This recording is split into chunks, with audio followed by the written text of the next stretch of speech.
Ahlan wa sahlan wa marhaban, ndugu mpenzi mtazamaji popote ulipo, natumai kwamba ubuheri wa afya. Leo ikiwa ni tarehe 9 mwezi ni Disemba mwaka ni 2023, tumekuandalia mengi ya kwenye siku ama dira ya siku, manake leo hii tuna taarifa mingi kemkem kutoka kote duniani, na wanahabari wetu wamefanya kazi kuntu kuona kwamba unapata taarifa ambazo ni za kufaa na ambazo ni za kufana zaidi. Jina langu ni Brian IKOLO, na taarifa ambayo tunaanza nayo ni kwamba serikali ya kaunti ya Kakamega kupitia kwa Wizara ya Biashara na Viwanda imetakiwa kuweka mikakati ya kuboresha uhusiano kati ya wafanyabiashara wa kaunti hiyo na maafisa wa ukusanyaji ushuru na nia ya kuinua kiwango cha ushuru wa kaunti hiyo. Mwanahabari wetu Meriwano alihudhuria mkutano huu na hii hapa taarifa yake. Kulingana na mwakilishi wa kina mama katika soko la Kakamega ambaye alichaguliwa Konsolata Kendi, amesema kumekuwepo na mvutano kati ya wafanyabiashara na maafisa wa kusanya ushuru, jambo wanalotaka kusitishwa ili kubuni mazingira bora ya pande zote mbili kufanya kazi. Mimi ndio women rep wa market Pole Sauti. Mimi wakati nilichaguliwa katika hii ofisi tamu iliyopita, tulikuwa na kazi ngumu kwa sababu kiongozi ambaye tulikuwa naye alikuwa mgumu. Hata mungetoka muende kwa kaunti, munaenda kuomba kitu fulani, anapiga huko masimu na yeye haendi. Sasa hakuna maendeleo yenye tungepatia hawa wafanyabiashara. Nashukuru Mungu kwa sababu tumepata kiongozi mgeni ambaye tunajua Oyalo anaenda kutuunganisha pamoja. Tukienda kwa kaunti tunaenda na lugha moja na mtapata maendeleo. Ya pili, hata kuna maloni mliona tukitembea na makaratasi. Hakika wamama wamekuwa wakilaumu ya kwamba women rep hujatuletea loan. Hakika hiyo karatasi tulipewa na hata chairman hakuwahi fuatilia. Na mimi nikaenda paka kwa ofisi ile ya loan. Wakaniambia, mama enda uliza chairman wenu tulimwambia namna gani. Nilipoona hivyo nilienda paka kwa deputy governor. Akaita huyo CEO akasema madeni ziko kwa hii soko pesa mingi sana, 18 million. Na akasema wapunguze hizo maloni, watu walipeko, alafu wapunguzeko, ataniita kwa sababu mafomu ya wamama iko huko, alafu wapatie loans. Mambo na grants, nafikiri mwaka huu wafanyabiashara wanaenda kupata grants. Tuliandika proposal kama wamama, na wamama mnajua kwa hii fish secretary wangu ni mzungu moja. Tumeandika proposal, tumepeleka kwa governor. Na forms zilikuja, wamejaza za soko, zimeenda. Tunangoja grants zikuje, alafu wamama wapate. Serikali ya county inafanya kazi.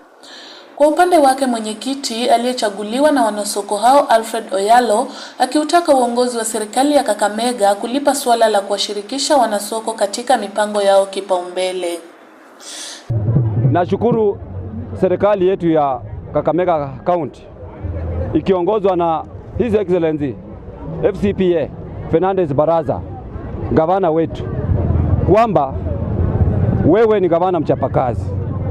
Kwa hii market yetu, isipokuwa ile vitina yenye kwa soko na imeenda, wewe umetuonyesha kwamba unachapa kazi.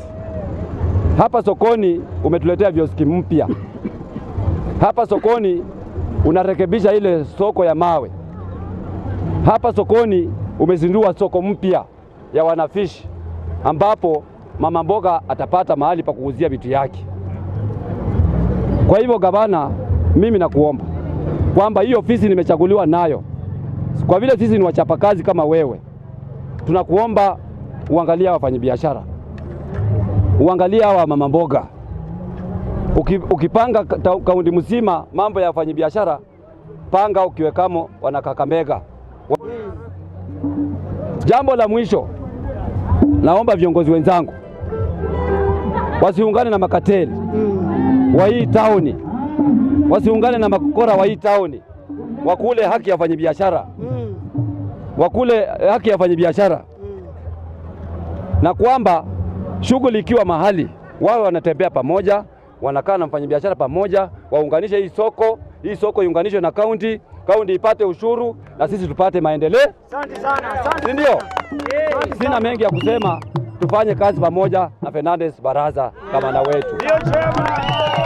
Naye Jacqueline Shichenje ambaye alichaguliwa kuwa mweka hazina wa soko hilo amewataka wanasoko na wakazi wa kaunti hiyo kukoma kuingiza siasa katika uongozi wa wafanyabiashara, huku akiahidi kushirikiana na serikali ya gavana Baraza kuhakikisha kwamba wafanyabiashara wanapata haki yao.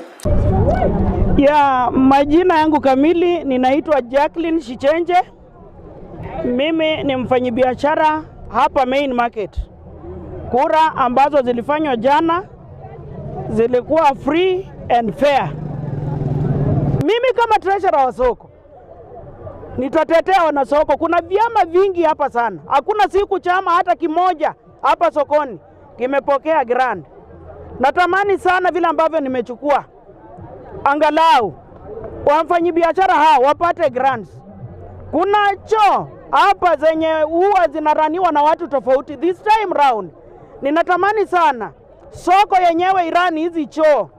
Hivyo ndio tu county government itakuwa imerudisha mkono, kwa sababu sisi ndio huwa tunakata uchuru. Natamani sana hata vyama ndogo ndogo ambavyo viko hapa, majority tutajaribu mpaka ikuwe ile ambayo inafaa tu wafanyabiashara wa hapa, ili waweze kuinuliwa, tuweze kutembea kwa umoja. Nikiripotia runinga ya HLC kutoka mjini Kakamega, jina langu ni Mary Owano. Na mshukran sana Mary Owano kwa taarifa hiyo murwa kutoka kaunti ya Kakamega. Na mtazamaji, tuandamana nayo moja kwa moja hadi kaunti ya Vihiga, ambapo baadhi ya viongozi na wakazi katika kaunti hiyo wameshiriki maandamano katika eneo la Shamahoho kumtaka kaimu naibu chancellor wa chuo kikuu cha Kaimosi Professor Jack Nandi kutoendelea kuhudumu chuoni humo. Hebu tuone ni yepi yaliyojiri.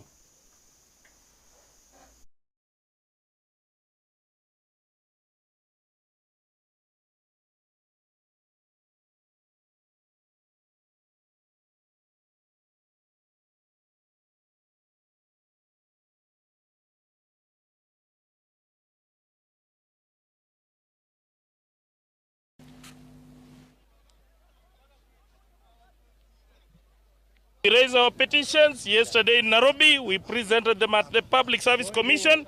But today, when we wanted to present our petitions at Kaimosi University, we met with brutality from the police. And we had just given our request for maandamano. But now we don't know. It was peaceful. We are just raising issues so that the nation should know what we are going through as the people of Hamisi. So we are saying Nandi must. Anaandika watu ya familia yake peke yake. Na sisi tumeriport hata kwa EACC, tumeriport kwa DCI. Lakini badala ya leo ya hiyo maneno, siku ya leo yeye anatumia polisi kufukuza sisi, na sisi tunataka kufanya ama kujulisha ulimwengu ya kwamba tuko na mtu ambaye anafanya ufisadi hapa. We are demanding for our rights as Tiriki people. We want employment in Kafuko, Kaimosi University, to be free and fair. Yes. He has stayed in Kaimosi for about 12 years, and we feel that that is enough. We are not going to condone him any further. We are appealing to the government of President Ruto, together with the Public Service Commission, that the people in Hamisi are actually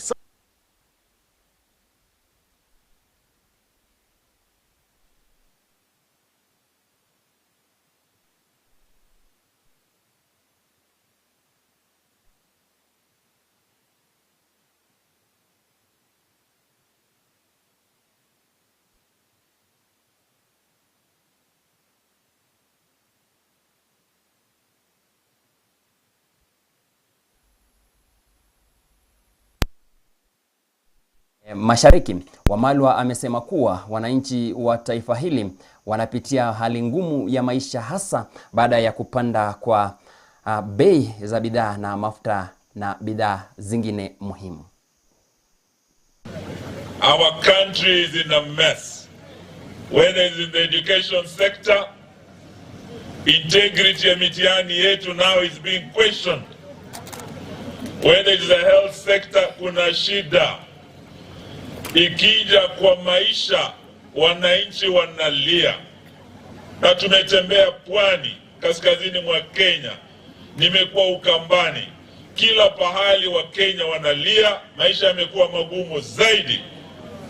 The cost of living is too high. Hata Wakenya wengi hawajui hii sikukuu Krismasi watakula nini. Ni kweli si kweli jamani?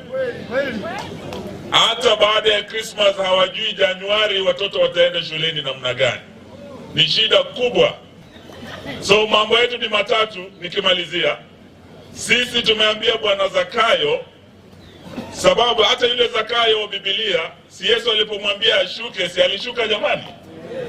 Lakini huyu Zakayo wa Kenya, tumemwambia shukisha bei ya mafuta, bei ya vyakula, Zakayo amekataa.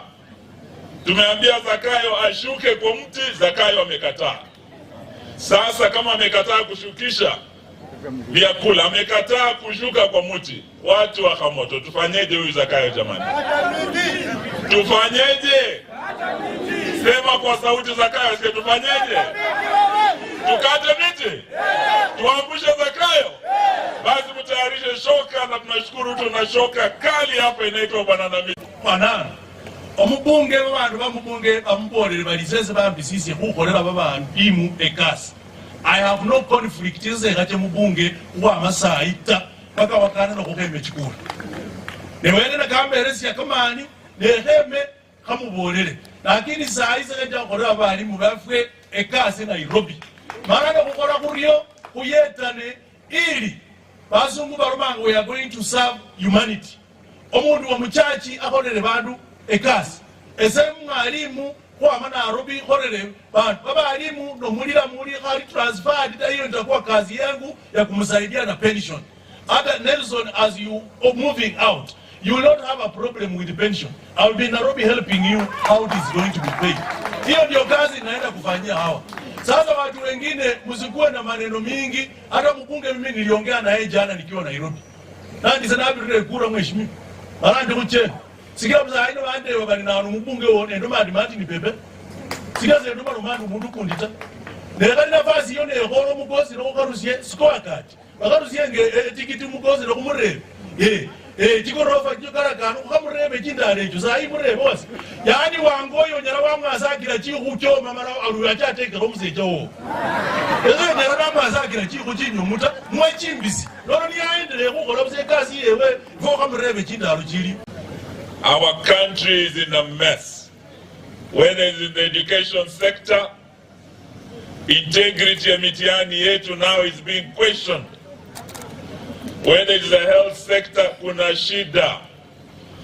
Ikija kwa maisha, wananchi wanalia.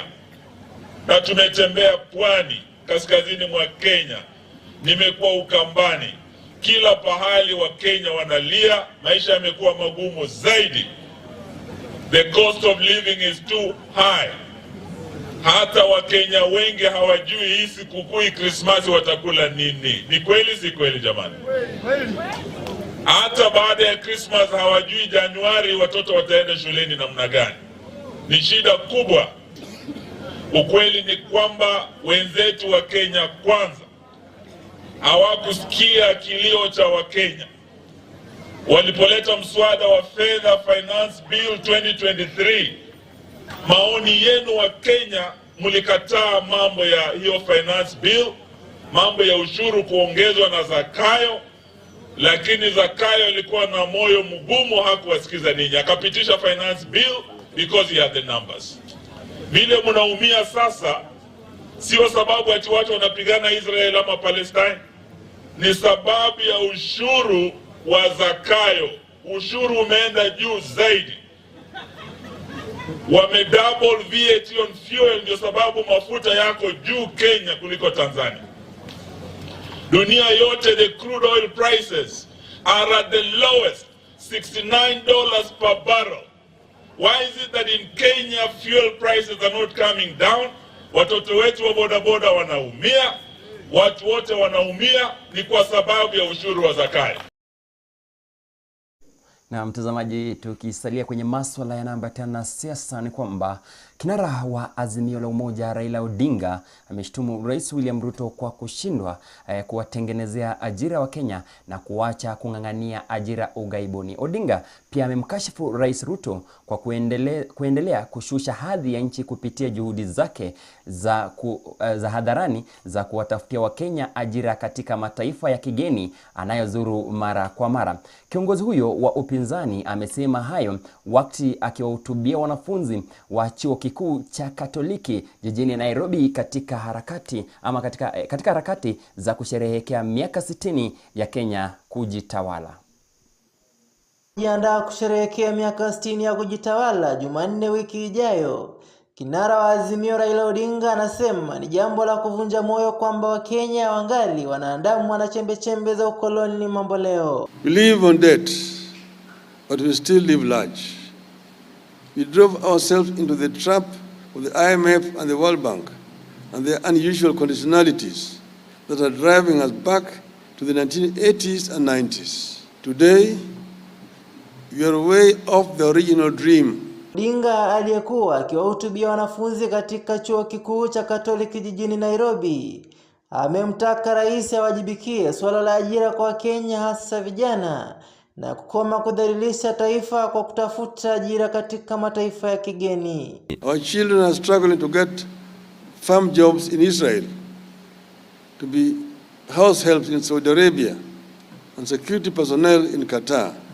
The nation is reeling under the heavy burden of corruption, officially sanctioned tribalism, heavy burden of taxation, and a harsh and heartless leadership. Kiongozi huyo wa upinzani ameelezea wasiwasi wake kufuatia idadi kubwa ya Wakenya wanaofanya jitihada za kuhamia nchi nyingine kwa kukosa namna katika maisha humu nchini. Once upon a time, Kenyans were too proud and so confident of their nation that they refused to seek jobs abroad. Today, our people are scrambling to leave the country. Matamshi ya Raila yanafuatia taarifa ya Wizara ya Leba kwamba serikali inapeleka Wakenya 1500 kufanya kazi mashambani nchini Israel kwa malipo ya shilingi 1230 kila mwezi. And the president is looking for jobs for them there, to become ayahs there. Government officers themselves, including a whole president, openly say that they're trying to get jobs abroad for Kenyans. Kiongozi huyo wa upinzani aliyekuwa ameandamana na mbunge wa Westlands Tim Wanyonyi aliendelea kutaja ukombozi wa pili wa Kenya na kushtumu utawala wa sasa kwa kuunga mkono ufisadi na ukabila. It is my position that if we return to the founding vision of this country, Kenya can emerge in its 80th or 120th anniversary as one of Africa's greatest democracies and a secure and flourishing homeland for her children. Nikiripotia runinga ya HLC, jina langu ni Michael Sifuna Kongowea.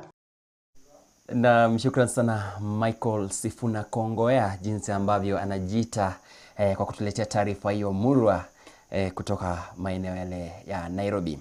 Na tukiendeni kwamba timu ya mashirika mbalimbali inayojumuisha maafisa wa upelelezi na mamlaka ya mapato ya Kenya KRA huko Nakuru wamenasa sigara bandia zenye thamani ya shilingi milioni 7 ambazo zilikuwa zimepakiwa katika eneo la Pipeline Nakuru Mashariki. Akidhibitisha kisa hicho, kamishna wa Nakuru Leiford Kibara amesema kuwa operesheni dhidi ya vitu bandia itaendelea na yeyote atakayepatikana ataadhibiwa vikali kisheria. Officers from KRA were on the normal patrol, checking on a few things as they implement their mandate. They came across this building that to them seemed to have some queer activities from outside. And then they came in, and surprisingly they got a lot of cigarettes here for Supermatch, which are meant for export.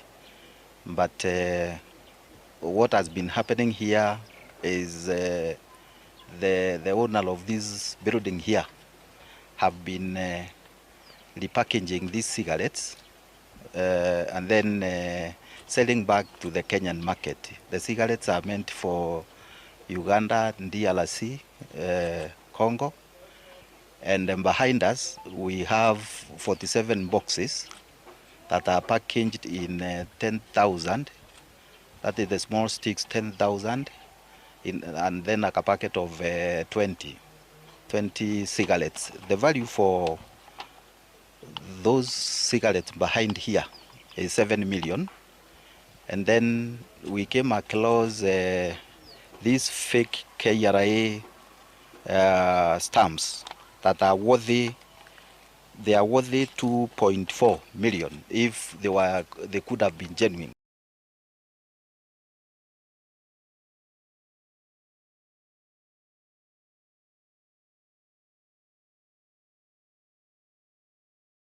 Na tukiendelea ni kwamba tume ya maadili ya kupambana na ufisadi EACC imesisitiza haja muhimu ya kuwepo kwa umoja katika kupambana na ufisadi. Akizungumza wakati wa siku ya kimataifa ya kupambana na ufisadi, mkurugenzi mtendaji wa EACC Twalib Mbarak alisema vita dhidi ya ufisadi haviwezi kushinda isipokuwa kila Mkenya atashikilia kutokomeza uovu huo. Kaunti ya Murang'a inaandaa siku ya kupambana na ufisadi duniani inayowania na mada mkataba wa Umoja wa Mataifa dhidi ya ufisadi.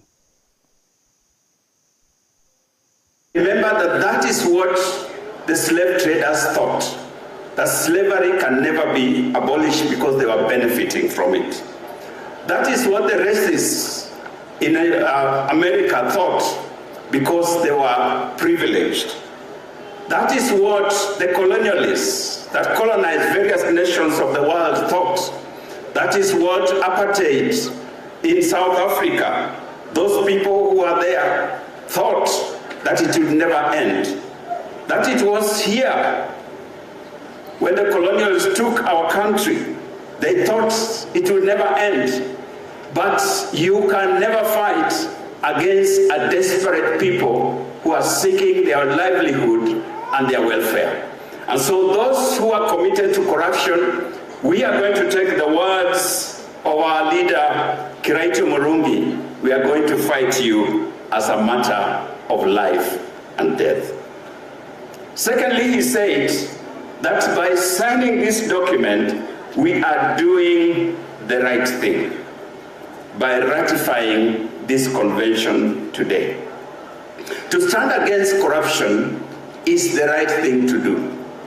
As we gather here today, 20 years since these words were spoken, we must refocus our vision to building a corruption-free Kenya.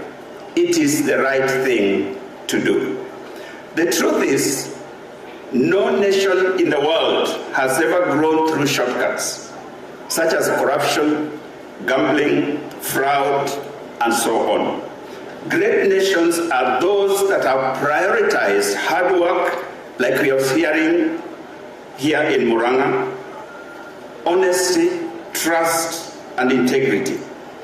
Ethics and integrity, my fellow Kenyans, may not give you immediate rewards, but it builds for us a deep reservoir from which we can draw for a lifetime.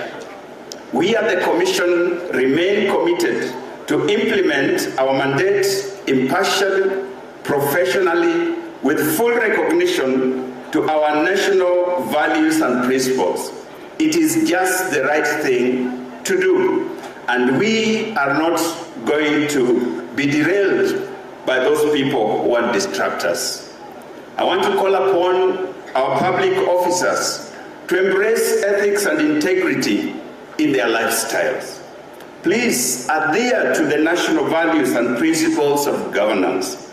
Ensure strict compliance with the leadership and integrity requirements and values and principles that guide the public service as is contemplated in our Constitution. It is just the right thing to do. It is not something that is heavy. It will help all of us in the long run. Finally, Kraito Murungi said, it is not by accident that Kenya has become the first nation to sign and ratify the convention. I want to fully agree with these words. If it was not by accident that we were the first country on earth to ratify the United Nations Convention Against Corruption, could it be that we can also be the first nation in Africa to defeat corruption? I believe we can. To this end, we want to call upon all of us as stakeholders to unite, to collaborate, and to cooperate in preventing and curbing corrupt and ethical conduct in every place. Na mtazamaji, kiongozi wa wachache katika bunge la kitaifa Opiyo Wandayi ameelezea wasiwasi wake kwamba matokeo ya mtihani wa KCSE mwaka 2023 yanaweza kumbwa na changamoto sawia na matokeo ya mtihani wa cheti cha elimu ya msingi KCPE yaliyotolewa hivi majuzi. Hebu tusikilize ni yepi aliyasema. That unless these issues we are raising are addressed, we should expect worse when it comes to the KCSE results. I'm not being an alarmist because I'm a very responsible Kenyan leader. But I can tell you, unless we address the issues that are coming up, the Cabinet Secretary for Education is a flower girl. The Kenya National Examination Council Board, the one being chaired by Professor Nyabundi, is toothless. Plus the CEO. There are cartels which are basically calling the shots in both the ministry and in NAYE. And these cartels have... Na mtazamaji, gavana wa kaunti ya Bungoma Kenneth Lusaka ameonya maafisa wa serikali ya kaunti hiyo wanaojihusisha na ufisadi kwamba watabeba msalaba wao wenyewe. Lusaka aliyesema haya katika hafla ya kuapishwa kwa katibu wa kaunti hiyo William Nasongo katika makao makuu ya kaunti hiyo. Lusaka aliweka wazi kwamba mpango wa mwaka 2024 wa kupambana na ufisadi vile amesema kuwa serikali yake haina nafasi kwa wafisadi. And people are bringing these things to me. I'm telling you the truth that in January mimi sitakuwa na kubembeleza na mtu, you either work well or just ship out. Wale mmekuja, tafadhali mnisaidie tufanye kazi. I'm not a malicious person. Mimi ni mtu ya roho safi, wale wamefanya na mimi. I'm not malicious at all. I don't sit anywhere to plan anything malicious against anybody. But if you want to rock the boat from within, please, it will not work. And we must work as a team.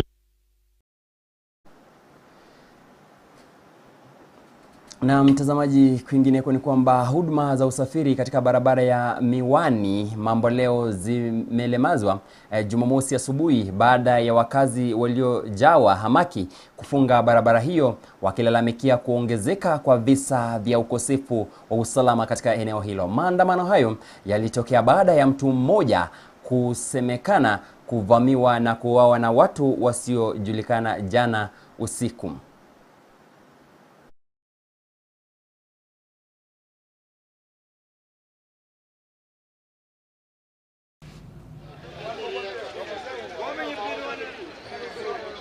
Tumestuka asubuhi hii, tumeamka na msitiko kubwa sana kulingana na kifo cha kijana wetu mdogo aliyewawa jana usiku mwendo wa saa 2 usiku. Na haijamaliza wiki mbili, kuna kijana aliwawa na bunduki tu hapa mwanabiashara ya Mamboleo.